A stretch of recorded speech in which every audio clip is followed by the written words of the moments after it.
The dry season grips the savanna.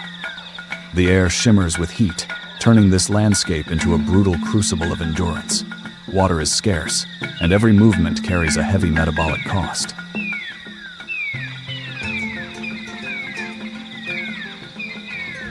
Beneath the sparse shade of an acacia, a cheetah seeks refuge. She is an evolutionary marvel, engineered entirely for speed. But this extreme specialization comes at a price. She has virtually no stamina, and the relentless midday heat is her greatest adversary. A few hundred yards away, a herd of impala. They are the savanna's hypervigilant grazers. Their ears act as biological parabolic reflectors, constantly scanning the dry wind for the slightest acoustic anomaly.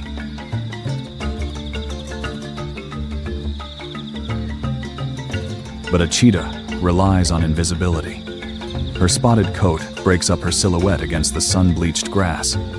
She calculates the distance meticulously, knowing she must close the gap to within 50 meters before triggering the chase.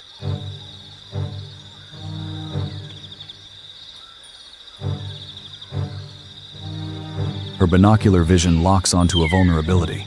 A young calf, slightly out of position. The stalking phase is over.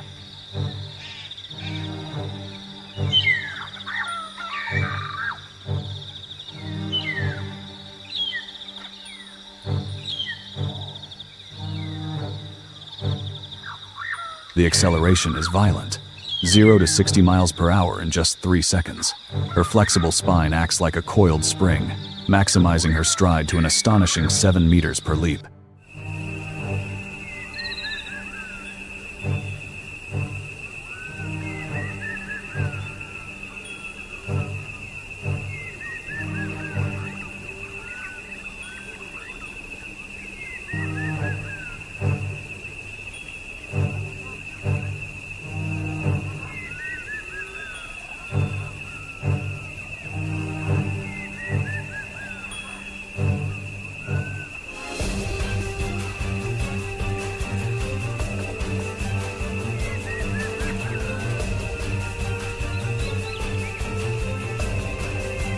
The impala herd explodes into a tactic called stotting, leaping high into the air.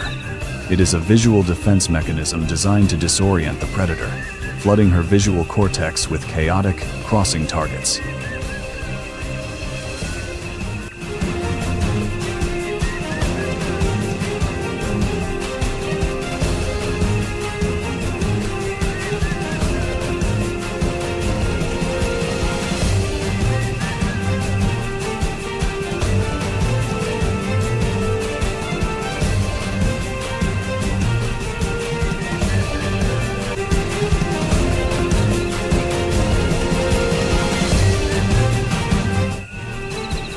But the cheetah's gaze is gyroscopically stabilized by a highly specialized inner ear. She tracks her isolated target through the dust. The takedown is swift. A precise swipe to the hind legs disrupts the calf's balance, and the hunt reaches its brutal, inevitable conclusion. From a distance, the mother impala watches. Evolution has bound her to a harsh reality, lacking the mass and weaponry to challenge an apex feline. But in this ecosystem, invisible borders frequently overlap. A troop of olive baboons has been observing the chaos. Baboons and impalas often share a mutualistic relationship. The impalas provide ground-level scent detection, while the baboons act as sentinels in the canopy, an attack on the impalas. An alpha male baboon advances, territorial dominance. Armed with formidable canines longer than those of a leopard, he is a devastating force in close combat.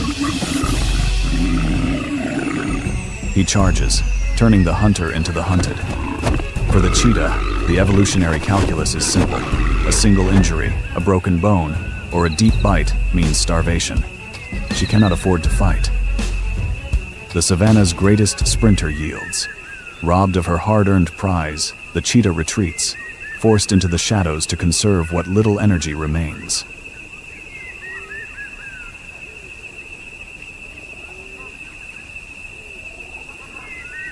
The baboon stands his ground, an unintentional savior. In this rare window of interspecific tolerance, the battered calf scrambles to its feet.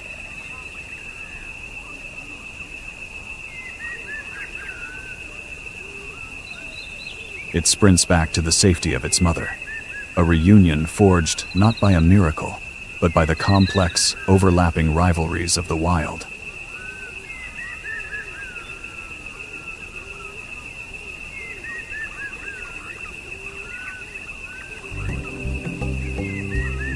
The impala and the baboons resettle into their shared rhythm. The savanna resets. A harsh, interconnected theater where every breath is a borrowed moment, and the line between life and death is redrawn every single day.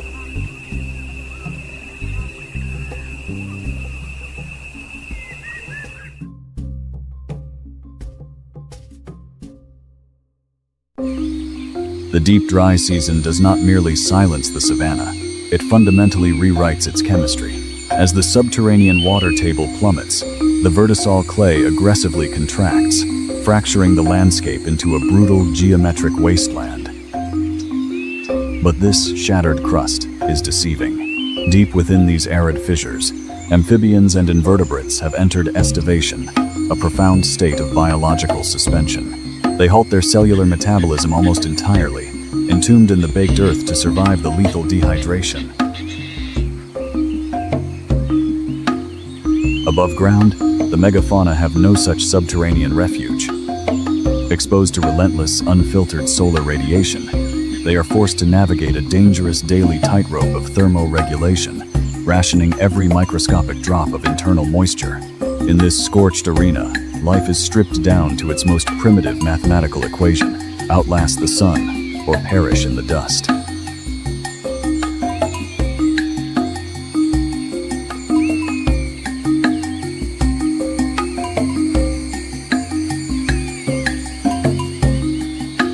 Driven by a strict physiological mandate, a herd of Cape buffalo marches across the parched earth.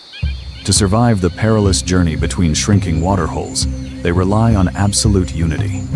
But this immense collective mass comes with a fatal flaw. Thousands of heavy hooves fracture the baked crust, raising a towering column of particulate dust into the sky. An undeniable visual and olfactory beacon broadcasting their exact coordinates. Lying in wait along these ancient migratory veins is the Savannah's apex syndicate, a pride of African lions.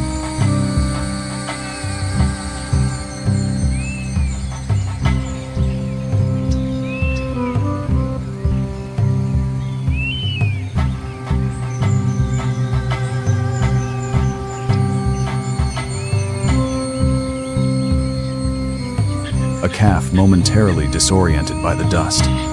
An older male lagging behind due to sheer thermal exhaustion.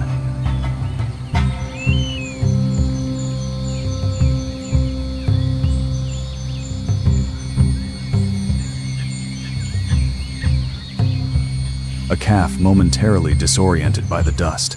An older male lagging behind due to sheer thermal exhaustion.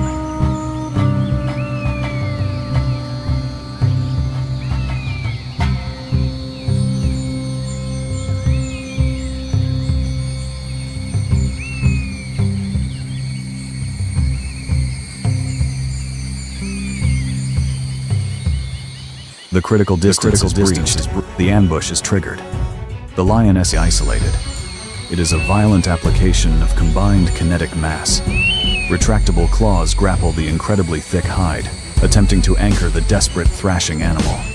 To bring down a Cape buffalo, the lions must overcome immense leverage and secure a suffocating bite to the trachea.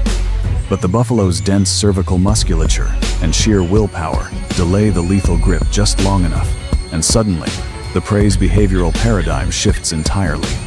Cape buffalo possess a unique, hyper-aggressive herd mentality. Their kin, the fleeing vanguard abruptly halts. They do not scatter. They wheel around.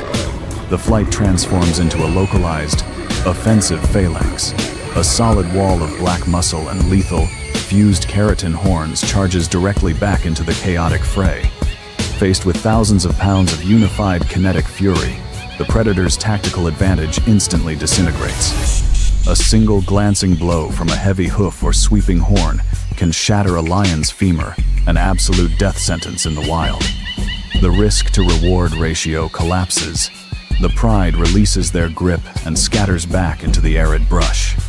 The herd stands its ground, having successfully weaponized their absolute solidarity to decisively repel the savanna's apex assassins.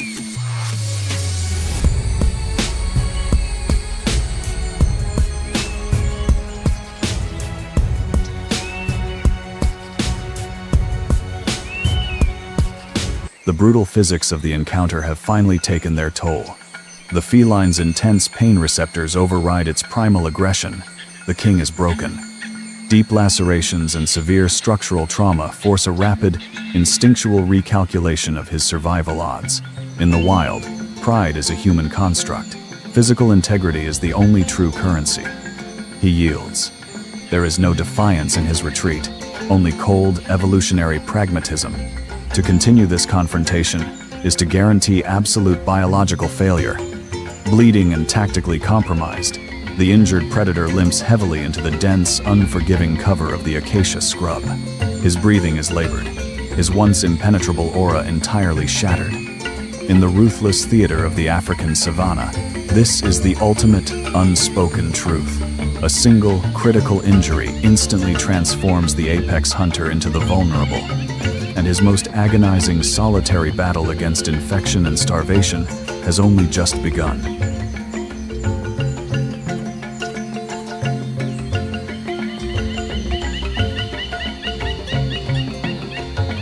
The immediate threat is neutralized, seamlessly reforming their impenetrable, moving fortress of dense muscle and fused keratin. The vanguard sets the pace. They are guided by an ancient, collective cognitive map, a deep genetic memory pointing them toward the distant, life-saving promise of hidden aquifers.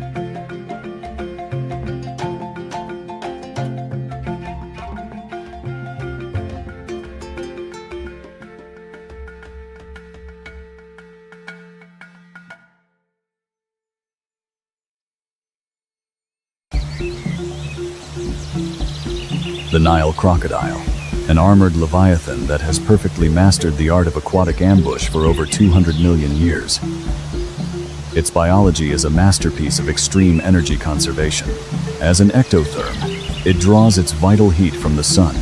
This ultra-efficient metabolism allows a massive adult to survive for months on a single substantial meal. Yet, when the dry season forces prey to the water's edge, this dormant creature transforms into a biomechanical torpedo. Its jawline is studded with thousands of dermal pressure receptors. These microscopic sensors can detect the faintest hydrostatic vibrations of a hoof stepping into the shallows. It doesn't even need to open its eyes to hunt. It's simply red. Africa, a continent not just defined by its immense geographic scale, but by its unparalleled, raw ecological power. Covering a fifth of the Earth's total landmass, it is the ultimate crucible of biological evolution. From the scorched, hypersaline pans of the Namib Desert to the dense, carbon-rich lungs of the Congo Basin, this landmass was violently forged by deep tectonic forces over millions of years. Here, terrestrial megafauna still reigns supreme.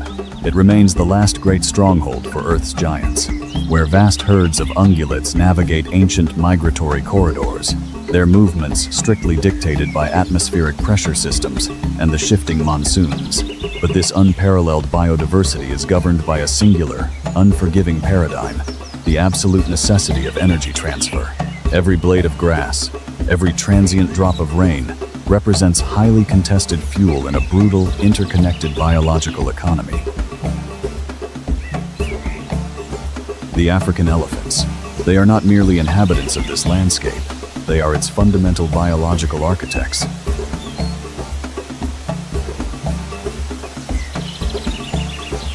Elephants are surprisingly capable swimmers. They utilize their massive lung capacity for internal buoyancy, and their trunks as built-in biological snorkels. However, fighting the hydraulic drag of the current demands a massive, rapid expenditure of kinetic energy.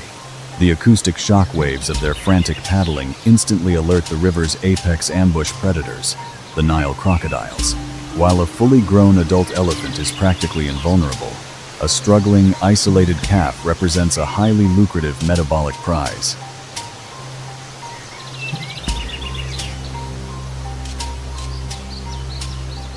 The crocodile does not simply rush in. It employs a masterpiece of hydrodynamic stealth, sinking seamlessly beneath the surface and utilizing the river's own current to mask its approach toward the chaotic epicenter of the herd.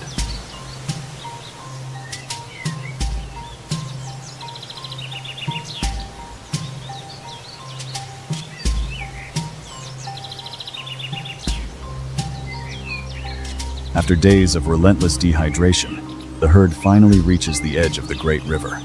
But instead of rushing blindly to the water, their arrival is met with a profound, instinctive hesitation. They can smell the life-saving moisture, but they also detect the subtle, ancient musk of predators lurking just beneath the murky surface. The matriarch faces a brutal ecological dilemma, but the thermodynamics of the savanna leave no room for retreat. Driven by the sheer necessity of survival, she makes the agonizing calculation, leading her family forward, stepping deliberately into the unknown currents.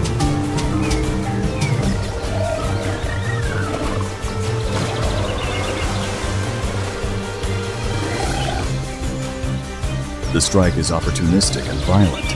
A massive crocodile breaches, its jaws snapping shut in an attempt to lock onto the soft tissue of a calf's submerged leg or trunk, seeking to use its own weight to drag the panicked juvenile and miscalculated the herd's social dynamics.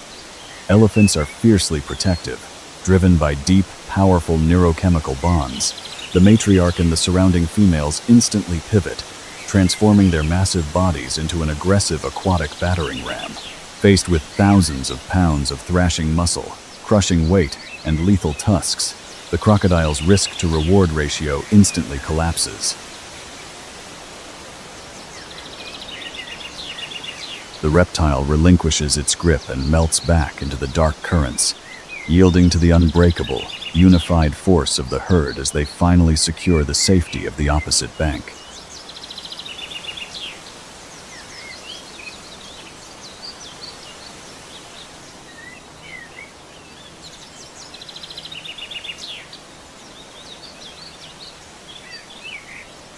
With their core temperatures finally stabilized, and the exhausted calves securely flanked, the matriarch recalibrates her internal cognitive map. The aquatic gauntlet has been conquered, but the relentless, sun-baked expanse of the savanna still lies ahead.